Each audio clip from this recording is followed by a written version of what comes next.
大家好，我是小諾，今天給大家分享我們全家人都喜歡的豆沙麵包的做法。做法簡單，手不揉麵。豆沙麵包層次豐富，柔軟又香甜。下面跟着視頻一起看看我是怎麼做的吧。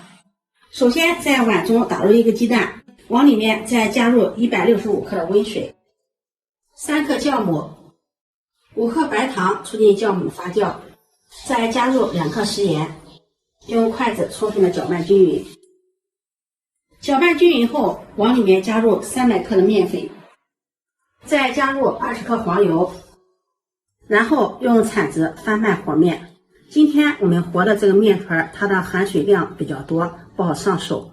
用铲子這樣不停的按壓、折疊和面，讓黃油和面粉充分的融合在一起。多翻拌按壓一會兒，一直按压至沒有乾面粉顆粒，黃油和面团充分的融合在一起了。我們翻拌的時候，這樣可以看到面团非常的細膩，像這樣就攪拌好了。然後蓋上保鮮膜，醒放至2倍大。接下來我們在碗中擠入一些豆沙，往裡面淋上少许的清水，用铲子按壓一下，把豆沙稀釋開。提前把豆沙稀釋開，待會兒我們在抹的時候方便抹勻。豆沙不要稀釋的太稀了，像視頻中這種濃稠度就可以了。現在天氣比較熱，40分鐘面就醒發好了，滿滿的一盆。揭掉保鮮膜，在面团上面撒上乾面粉防粘，然後把邊上的面团向中間給它扒了。撒上乾面粉，這樣扒拉的時候就不容易粘到手上了。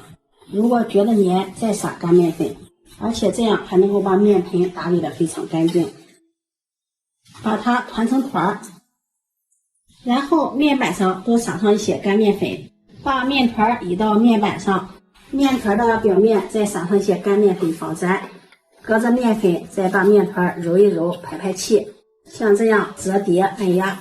如果黏的話，一定要撒上干面粉，把它整理成這樣的長方形，然後按扁，再用擀面杖把它擀開。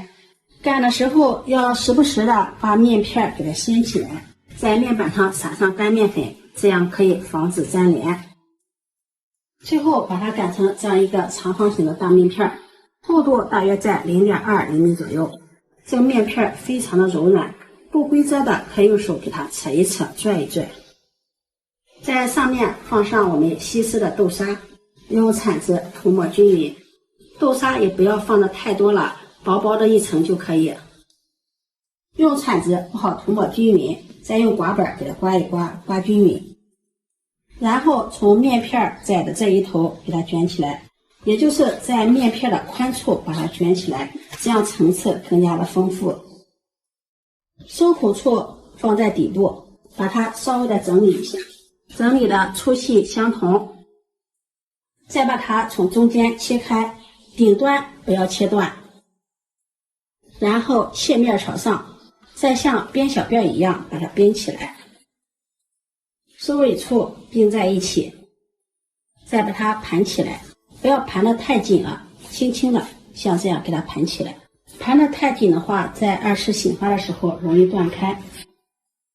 收尾處稍微的按一下，放在底部，在中間再放上1顆紅棗，點綴一下，這樣更好看了。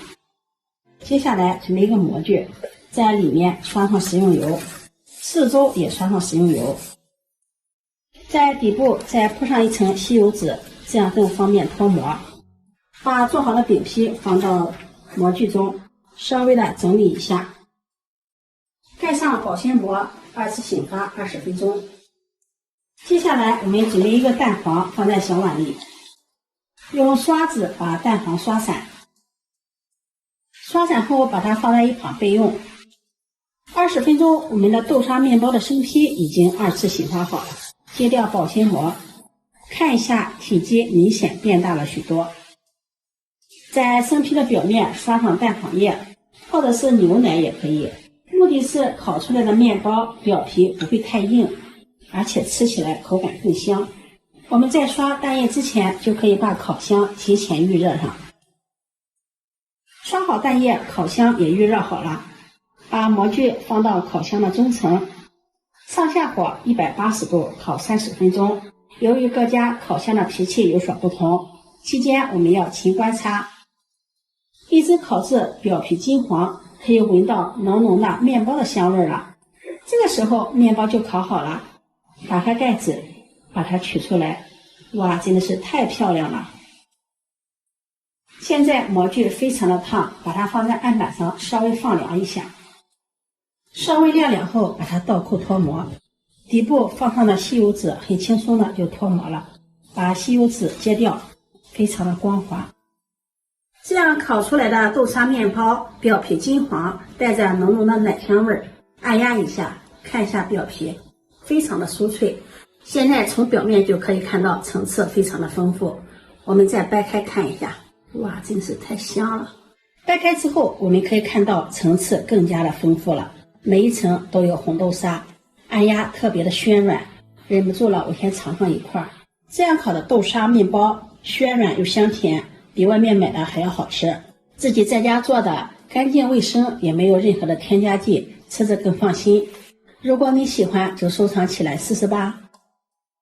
喜歡我的視頻，記得點讚、關注、轉發，點我頭像可以看到更多美食視頻。